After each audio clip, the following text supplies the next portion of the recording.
этого фермеры привезли в Мелеузовский район экзотические породы коз. Нубийская, Заанинская, их родина в Альпах. Теперь эти рогатые живут в Башкирских горах. Там же в экологически чистых условиях производят и сыр. Отличается ли он от законодателя моды французского, узнавала Лилия Курбанова. Удержать это экзотическое животное не всегда под силу даже хозяину. Англо-нубийские козлы скорее похожи на диких жеребят, при этом стоят в 2 и в 3 раза больше некоторых лошадей. Молоко этих коз более жирное, имеет приятный ореховый вкус, идеально подходит для изготовления сыров и творога.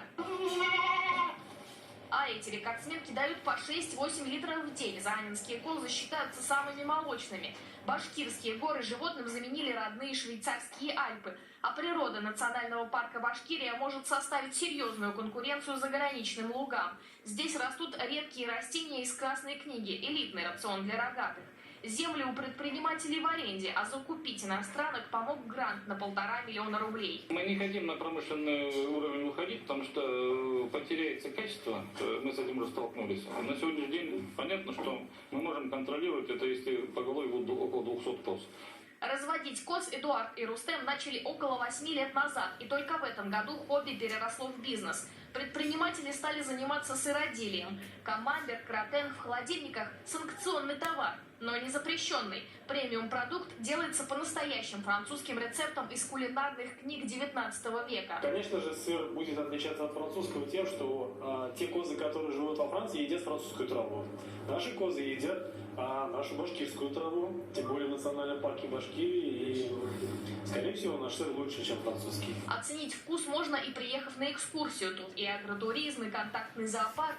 А некоторые виды сыров попробовать можно только непосредственно в сыроварне. На 3 таких куска уходит примерно 10 литров молока. Примасаль с итальянского «первая соль». В таком виде сыр живет около 3 часов. Поэтому и попробовать его есть возможность не у всех.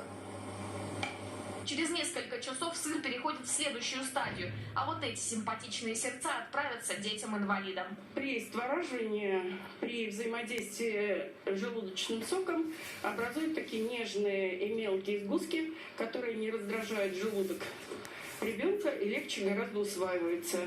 Это очень полезно для тех детей, у которых срыгери не бывает. В планах у козеводов открыть племенной репродуктор, тем самым обеспечить натуральным продуктом жителей республики. Лилия Курбанова, Вадим Константинов, Виктор Мереньков, Башкирское спутниковое телевидение, Мелеузовский район.